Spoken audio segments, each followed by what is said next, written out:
Hello everyone, नमस्कार और स्वागत है आप सभी का IAS पॉइंट के 10 सितंबर 2020 के the Hindu newspaper analysis session में। और बात करें आज के द हिंदू न्यूज़पेपर के कुछ प्रमुख आर्टिकल्स की, तो वे आर्टिकल कुछ इस प्रकार से हैं जिन पे हमें फुल डिस्कशन करना है और उनके सभी एस्पेक्ट को समझना भी। तो स्टार्ट करते हैं। सबसे पहले एक सरसरी नज़र से देखते हैं उन सभी आर्टिकल्स को, उन सभी टॉपिक्स को।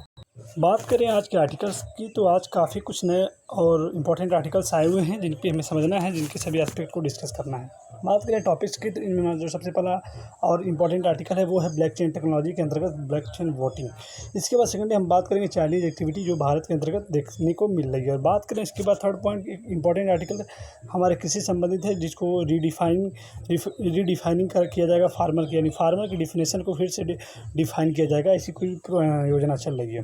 फोर्थ पॉइंट में डिजिटल डिस्कनेक्ट की बात पिछले दिनों भी हुई थी, आज भी हम इस पर चर्चा करेंगे। और फिफ्थ पॉइंट में नेसेसरी पाउस, इस पर चर्चा करते हुए अगले पॉइंट यानी जिसका नाम है इजराइल इन ट्रेड टॉक्स। और फाइनली सेवंथ टॉपिक्स में हम सभी बात करेंगे नोबेल पीस प्राइज़ जिनको ट्रंप को नॉमिनेट किया गया है नोबेल पीस प्राइज़ की जो डोनाल्ड ट्रंप है उनको नॉमिनेट किया गया हुआ है। तो फाइनली और लास्ट में सभी बात करेंगे द हिंदू बेस्ट क्वेश्चन की। तो फ्रेंड्स स्टार्ट करते हैं आज के सभी आर्टिकल को समझना। बात करें आज के इस एडिटोरियल पेज की आर्टिकल की, तो उसमें लिखा हुआ है कि इन blockchain voting leave out the general election. तो ब्लॉकचेन वोटिंग संबंधित जितने भी और ब्लॉकचेन टेक्नोलॉजी संबंधित जितने भी एस्पेक्ट हैं इस पूरे आर्टिकल में दिए हुए हैं, तो इनको हम ब्रीफली एक इंपॉर्टेंट नोट्स के माध्यम से समझने का प्रयास करेंगे। तो फ्रेंड्स देखते हैं उस नोट को। बात करें यदि इस नोट्स की, तो इसमें आपको रटना कुछ नहीं है, सिर्फ आपको फुल अटेंशन देकर सुनना है, आपका तैयार हो जाएगा। बात करें क्या है ब्लॉकचेन जो टेक्नोलॉजी है क्या है, तो जिस प्रकार हज़ारों लाखों कंप्यूटरों को आपस में जोड़कर इंटरनेट का आविष्कार हुआ, ठीक उसी प्रकार डाटा ब्लॉकों को की एक लंबी श्रृंखला को जोड़कर जो बनता है उसे ही हम ब्लॉकचेन कहते हैं। यानी कई सारे डाटा को कलेक्ट किया जाता है इसके अंतर्गत। बात करें ब्लॉकचेन तकनीक की, तो ये 3 अलग अलग तकनीकों का समायोजन है जिसमें इंटरनेट, पर्सनल की और क्रिप्टोग्राफी अर्थात जानकारी को गुप्त रखना और प्रोटोकॉल पर नियंत्रण रखना प्रमुख रूप से सम्मिलित है। तो बात करें क्रिप्टोग्राफी की सुरक्षित श्रृंखला पर सर्वप्रथम 1991 में स्टुअर्ट हैबर और W स्कॉट स्नोटर ने काम किया था, और इसकी अगले वर्ष यानी कि 1992 में इन दोनों के साथ बायर भी आ गए थे। तो ये भी इसके लिए आपको याद नहीं करना, लेकिन आप इसको जानते रहें। ब्लॉकचेन में एक बार किसी भी लेन देन को दर्ज करने पर इसे न तो वहाँ से हटाया जा सकता है और न ही इसमें से संशोधन किया जा सकता है। ये इसकी बेस्ट क्वालिटी है। और ब्लॉकचेन के कारण लेन देन के लिए एक विश्वसनीय तीसरी पार्टी जैसे बैंकों की आवश्यकता भी नहीं पड़ती। ये अपने आप में बहुत ही ज़्यादा इंपॉर्टेंट एस्पेक्ट है। यदि हमारी सोसाइटी में ब्लॉकचेन टेक्नोलॉजी डेवलप होती है तो हमें बैंक की आवश्यकता नहीं होती अपने किसी भी लेन देन और किसी भी ट्रांजेक्शन के लिए।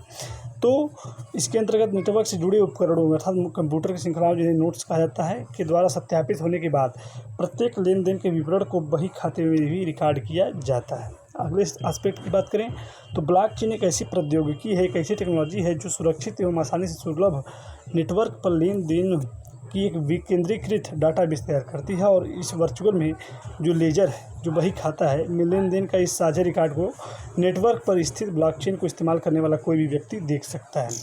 और बात करें ब्लॉकचेन डाटा ब्लॉकों की, तो यह एक ऐसी श्रृंखला है जिसमें प्रत्येक ब्लॉक में लेन देन का एक समूह समाविष्ट होता है यानी स्थित होता है। और ये ब्लॉक एक दूसरे से इलेक्ट्रॉनिक रूप में क्या होते हैं, जुड़े रहते हैं। जितने भी ब्लॉक्स होते हैं, जितने भी चेन्स एक दूसरे से चेन के माध्यम से क्या रहते हैं, जुड़े रहते हैं।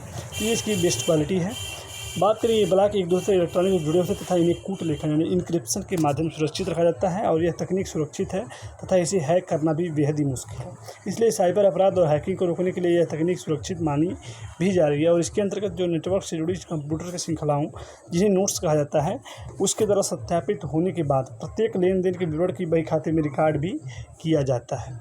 बात करें यदि इसकी विशेषताओं की, ब्लॉकचेन की कुछ प्रमुख विशेषताओं की, तो विकेंद्रीकरण पारदर्शिता ब्लॉकचेन तकनीक की सबसे महत्वपूर्ण व्यवस्था है जिसकी वजह से यह तेज़ी से लोकप्रिय और कारगर साबित हो रही है। और ब्लॉकचेन एक ऐसी तकनीकी है जिसे वित्तीय लेन देन का रिकॉर्ड रखने के लिए एक प्रोग्राम के रूप में तैयार किया गया है। यह एक अगर बात करें इसकी तो डिजिटल सिस्टम है जिसमें इंटरनेट तकनीक बेहद मजबूती के साथ अंतर्निहित है। और यह अपने नेटवर्क पर समान जानकारी के ब्लॉक को संग्रहित कर सकता है और ब्लॉक डेटाबेस को वितरित करने की क्षमता भी ये रखता है। अर्थात यह एक डिस्ट्रीब्यूटर्स नेटवर्क की तरह भी कार्य करता है।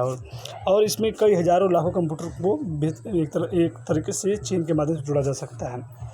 तो ब्लॉकचेन का हर एक कंप्यूटर हर एक रिकॉर्ड को पूरे इतिहास का वर्णन कर सकता है। यह डेटाबेस एन्क्रिप्टेड होता है और ब्लॉकचेन सिस्टम यदि कोई भी कंप्यूटर ख़राब भी हो जाता है तो भी यह सिस्टम काम करता है। और जब भी इसमें नए रिकॉर्ड्स को दर्ज करना होता है तो इसके लिए कंप्यूटरों की स्वीकृति भी ज़रूरत पड़ती है। और ब्लॉकचेन को यूजर्स का ऐसा ग्रुप आसानी से नियंत्रित कर सकता है जिसके पास सूचनाओं को जोड़ने की अनुमति है और वही सूचनाओं के रिकॉर्ड को संशोधित भी कर सकता है। देखिए, ये बेसिकली सबसे बेहद इसकी जो क्वालिटी है वो ये है कि इस तकनीक में बैंक आदि जैसे मध्यस्थों की भूमिका समाप्त हो जाती है और व्यक्ति टू व्यक्ति यानी कि पर्सन टू पर्सन सीधा संपर्क कायम हो जाता है। अब बात करें इसके यूजेज की, भविष्य में इसके यूजेज की, तो बैंकिंग क्षेत्र में इसके बेहतर यूज होंगे, साथ में स्वास्थ्य आंकड़े में भी इसके प्रमुख यूज होंगे, साइबर सुरक्षा में, क्लाउड स्टोरेज में, ई गवर्नेंस में, स्मार्ट कॉन्ट्रैक्ट में, शैक्षणिक जानकारी और ई वोटिंग, जो कि अपने आप में इस आर्टिकल में आया हुआ है। इलेक्ट्रॉनिक वोटिंग में मतलब कि कोई भी इंडिया में माइग्रेंट्स जो वर्कर हैं एक स्थान दूसरे स्थान पर जाके वर्क करते हैं लेकिन वोटिंग के सिस्टम में उनका वोट ख़राब हो जाता है, तो इसलिए ये जो टेक्नोलॉजी है उनको लिए भी कारगर होगी, वो कहीं भी रहेंगे वोट दे सकेंगे। तो ये बेसिकली सभी एस्पेक्ट रहे ब्लॉकचेन टेक्नोलॉजी से संबंधित। आइए देखते हैं आज के नेक्स्ट आर्टिकल को। बात करें नेक्स्ट आर्टिकल की, उसमें लिखा हुआ कि रियलिज्म एंड अनडिमार्केड जो बॉर्डर हैं, तो जो इंडिया और चाइना के बीच जो डिस्प्यूट है उसका प्रमुख कारण भी यही है कि जो बॉर्डर्स हैं अनडिमार्केड हैं, मतलब और डिमार्क रहते क्लियर रहते बॉर्डर आपका कहाँ है मेरा कहाँ है, तो ये शायद डिस्प्यूट इतना भयंकर और इतना मतलब कि नुकसानदेह नहीं होता। इससे संबंधित फर्स्ट पेज पे भी आर्टिकल आया हुआ है जिसमें ये कहा जा रहा है कि जो चाइनीज़ आर्मी जो है वो फिंगर 5 पे अपना कंस्ट्रक्शन, अपने सैनिकों की संख्या और आदि भी व्यवस्थाओं को इंक्रीज कर रही है और उसमें मतलब एक तरीके से युद्ध की जो स्थिति है उसका वर्णन किया देखकर हो सकता है। बात करें थोड़ा सा इसके मैप की, तो वो कुछ इस प्रकार से होंगे। यदि आप इसमें देखें तो ये आपको दिख रहा होगा कि यह है गलवान वैली यहाँ पे आपका, और यहाँ पे पेंगोंग त्सो लेक है, और यहाँ पे डेनमार्क है, और यहाँ पे लद्दाख क्षेत्र है, और ये जो रेखा आप देख पा रहे होंगे ये जो रेखा इसी को एलसी बोलते हैं, और ये जो है पूरा अक्साई चीन है, यहाँ पे लद्दाख है। तो बेसिकली थोड़ा सा और इसकी यदि नेक्स्ट एस्पेक्ट की बात करें तो उसमें यदि हम बात करें तो आप देख पा रहे होंगे कि आपका अक्साई चीन है, यहाँ पे आपका एलएसी है। इंडिया अपना बॉर्डर इसको मानता है लेकिन चाइना इसको यहाँ पे क्लेम करता है और बार बार इससे संबंधित मतलब कि डिस्प्यूट भी देखने को मिलते हैं। यदि बात करें जैसे कि आपका ये पेंगोंग त्सो लेक हो गई, ये आपका फिंगर में डिवाइड है, ये आपका सिस्टम हो गया। और उसके बाद देखिए अगर इसको ये फिगर के माध्यम से समझें तो यदि मान लीजिए आपका ये पेंगोंग त्सो लेक है और यहाँ पे आपकी फिंगर 8 जो फिंगर के रूप में बनी हुई है, फिंगर 5 पे डिस्प्यूट बना हुआ है। यहाँ पे आपका गलवान वैली है, यहाँ पे ब्लैक टॉप है। अब इसके बाद अनेक प्रकार की समस्याएं जो बॉर्डर संबंधित बन रही हैं। यहाँ पे सियोक रिवर भी आप देखते होंगे जो गलवान रिवर जाके जिसमें मिलती है। और यदि फिंगर 4 की बात करें जहाँ की प्रेजेंट टाइम में इंडियन आर्मी की जो उपस्थिति साथ में साथ ब्लैक टॉप पर भी उसकी उपस्थिति बनी हुई है। तो ये अगर नक्शे की बात करें तो इसमें 2 वर्ड नए आए हुए हैं आज की इस आर्टिकल में, वो कुछ इस प्रकार से हैं कि with the treaty of Amritsar in 1846, जो 1846 में ट्रीटी हुई थी अमृतसर की, उसमें the British granted Gulab Singh Kashmir without specifying the eastern boundary in Aksai चीन। तो बिना अक्साई चीन की जो बॉर्डर को बिना क्लेरिफाई किए हुए ब्रिटिश ने गुलाब सिंह को 1846 में वहाँ पर मतलब उसको दे दिया था। और इसके बाद according to article 2 the treaty boundary was to be defined by separate engagement after survey. ये कुछ भी हुआ। इसके बाद the first one the Johnson Ardagh line surveyed in 1865, 1865 में जॉनसन लाइन को भी डिफाइन किया गया। इसके बाद इसमें 2 प्रमुख रेखाओं एक प्रमुख रेखा आती है जिसमें कहा गया अदर सर्वे को दूसरे सर्वे में द MC कार्टनी और मैकडोनाल्ड जो लाइन आई, इसमें भी बेसिकली बातें होती है। लेकिन चाइना इन सब क्लेम को खारिज करते हुए डायरेक्ट LAC पर अपना कंटेम्प्ट करता है। जैसे कि यदि आप इस मैप को ध्यान से देखें तो ये आपका है जहाँ पे इंडिया अपना मानता है कि ये उसका भारतीय हिस्सा है, लेकिन जो चाइनीज़ आर्मी है जो चाइना है वो मानता है कि उसका मतलब कि LAC पे यहाँ मतलब यहाँ तक पूरा उसका अक्साई चीन के अंदर उसका कंट्रोल बना हुआ है, और जबकि ये पूरे भारत में हिस्सा माना जाता है। साथ ही साथ ये आपका LAC है, और ये LAC के साथ साथ ये सियोक रिवर है, गलवान रिवर, आप दोनों को समझ पा रहे होंगे। और यहाँ पे जो ये जो रेखा आप देख पा रहे होंगे मैकडोनाल्ड रेखा यही है बेसिकली। MC कार्टनी और मैकडोनाल्ड जो रेखा है यही बेसिकली है। और जो पिछले जो मतलब कि ट्रीटी हुई थी उसके अंतर्गत। लेकिन चाइना इसको तो अगर ले रहा है, इसको भी मान रहा है, तो भी वो भारत के हिस्से को ही कवर कर रहा है। लेकिन चाइना इसको तो ले ही रहा है, साथ में वो अपना जो प्रेजेंट है वो इंक्रीज़ कर रहा है और भी आगे इसका इंक्रीज़ कर रहा है। और यहाँ तक आने के बाद वो और भी अपने प्रेजेंस को इंक्रीज़ कर रहा है। तो ये बेसिकली डिस्प्यूट का कारण बना हुआ है। तो यही बेसिकली इस पूरे आर्टिकल में चर्चा की गई है। देखते हैं नेक्स्ट आर्टिकल को। नेक्स्ट आर्टिकल में लिखा हुआ है रिडिफाइनिंग फार्मर को डिफाइन करने की ज़रूरत है। देखिए, अगर बात करें केंद्र सरकार की, तो केंद्र सरकार अनेक प्रकार की योजनाओं को किसान के प्रति लागू करती है। लागू तो करती है, लेकिन वो शायद किसानों तक नहीं पहुंच पाती हैं और घोटालों का शिकार हो जाती हैं। इसलिए कह रहा है ज़रूरत है एक किसान की परिभाषा को परिभाषित करने की। जैसे कि इसमें जब आप इसको रीड करेंगे तो अनेक प्रकार की परिभाषाएँ डिफाइन की गई, जिसके अंतर्गत आप देखेंगे कि डेफिनेशन अडॉप्ट की गई। 17th round of NSSO seems to approve. It can be further refined to define a farmer as one who earn a major part of income from farming. तो किसान वह होता है जो खेती के माध्यम से अधिकतम कमाई करता है, वही बेसिकली किसान है। तो ये भी अनेक प्रकार की डेफिनेशन आई। लेकिन यदि अगर बात करें इसकी चर्चा में, तो अगर नीति आयोग की जो भी योजनाएं आती हैं उसमें अगर बात करें तो लगभग एक स्कैम हुआ है। उस स्कैम के अंतर्गत ये जो पॉइंट अपने आप में हाईलाइट फॉर्म में चल रहा है, क्या हुआ है कि the 110 crore scam reported in the PM किसान स्कीम इन तमिलनाडु। तमिलनाडु में कि 110 करोड़ की लगभग घोटाला हुआ है प्रधानमंत्री किसान योजना के अंतर्गत। तो ये बेसिकली ज़रूरी है कि यदि हम जो भी योजना किसान के लिए पारित कर रहे हैं तो किसान है कौन और किसान की योग्यता एलिजिबिलिटी किसके अंदर है, उसको समझने की बेसिकली ज़रूरत है।